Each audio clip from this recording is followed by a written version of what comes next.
پھر وہ انسان کے خیالات میں کچھ باتیں آتی ہیں، وہ کسی سے اپنے آپ سے باتیں کر رہا ہوتا ہے، سوچ رہا ہوتا ہے مجھے ایسا کرنا چاہیے، ایسا نہیں کرنا چاہیے، سوال جواب چل رہے ہوتے ہیں. تو جو اس کے انسان کے اندر کی جو سوالات اس کے آ رہے ہیں، جوابات آ رہے ہیں، سوچ رہا ہے، سمجھ رہا ہے، یہ کس سے اس کی کنورزیشن ہو رہی ہے؟ یہ کیا وہ اندر روح ہے، نفس ہے، جن ہے، یا کیا ہے؟ دیکھیں، اس میں عام آدمی کے لیے تو یہی ہے کہ اس میں خیالات جو ہیں وہ یعنی اس کے نفس کے بھی ہوتے ہیں. ماں توسوس بہ نفس، جو اس کا نفس وسوسے ڈالتا ہے اس کو، یعنی دل میں چھپ چھپ کے اپنا نفس اس سے خود باتیں کر رہا ہوتا ہے. دوسرا یہ ہے فَأَلْهَمَهَا فُجُورَهَا وَتَقْوَاهَا، یعنی ایک فرشتہ الہام کر رہا ہوتا ہے کہ یہ چیز اچھی ہے اور یہ چیز بری ہے، جس کو ہم ضمیر کی آواز بھی کہہ دیتے ہیں. ٹھیک ہے. اچھا، تیسرا جو ہے، تیسری قوت یعنی شر الوسواس الخناس، خناس بھی ہوتا ہے الذی یوسوس فی صدور الناس، جو کہ لوگوں کے دلوں میں وسوسہ پیدا کرتا ہے. اب دیکھیں، دل انسان کا ایک ہے اور یہ میدان جنگ ہے.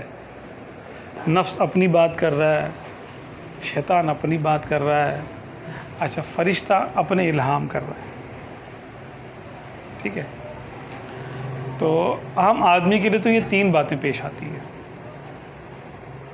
ہاں، جو سالک ہوتا ہے یعنی سلوک طے کرتا ہے، جو ذکر و اذکار کرتا ہے اور کچھ اذکار اس کو دیے ہوتے ہیں، اس کے شیخ نے دیے ہوتے ہیں، پڑھ رہا ہوتا ہے. اچھا، اس میں کیا ہوتا ہے کہ الگ سے ایک تربیت کا سلسلہ شروع ہو جاتا ہے اس کے لیے.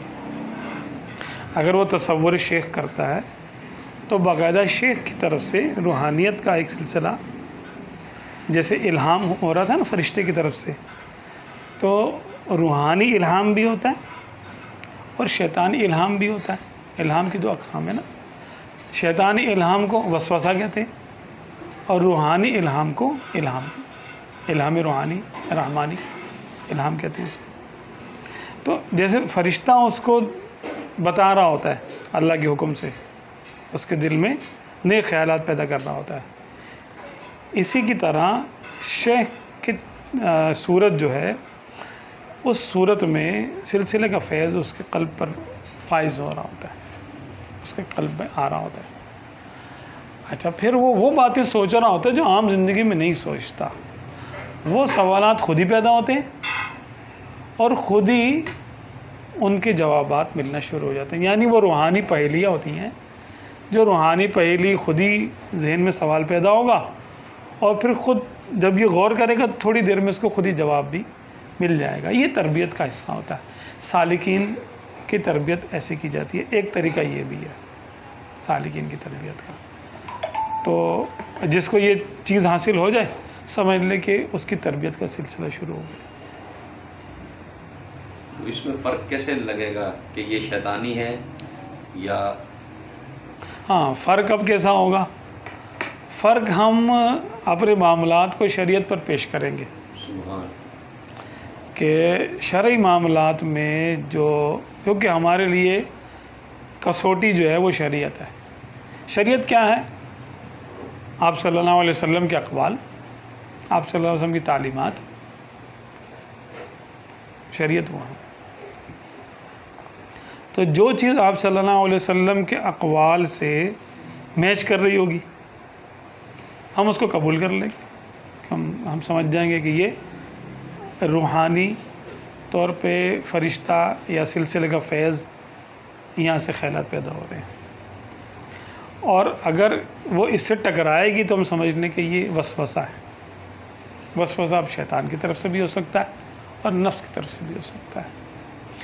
اچھا، جب ہمیں کسی دونوں باتوں کا فرق نہ سمجھ میں آ رہا ہو، یعنی ایسی چھپی ہوئی بات ہو کہ یہ بھی نہ پتہ چل رہا ہو کہ یہ نفس کی طرف سے ہے، نفس کی خواہش ہے، یا یہ شیطان کی طرف سے ہے، یا یہ فرشتے کی طرف سے ہے، تو بزرگوں نے اس کی ایک نشانی بتائی ہے کہ اپنے قلب پر غور کرے، نفس پر اپنے غور کرے کہ کیا اس کام کے کرنے کا اس کو دل چاہ رہا ہے. اگر دل چاہ رہا تو سمجھ لو پھر شیطان کی طرف سے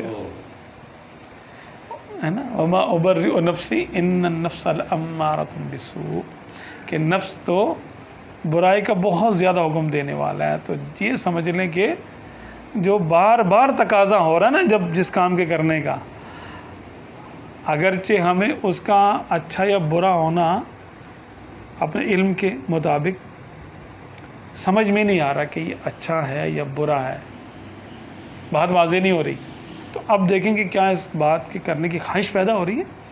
اگر خواہش پیدا ہو رہی ہے تو پھر چھوڑ دیں، کیونکہ خواہش شیطان کی طرف سے ہوتی ہے. ہے جتھوں تک خدا دی بادشاہی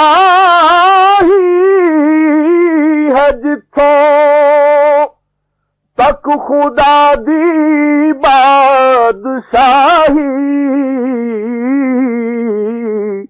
ہے، اتھوں تک تیرا نام نامی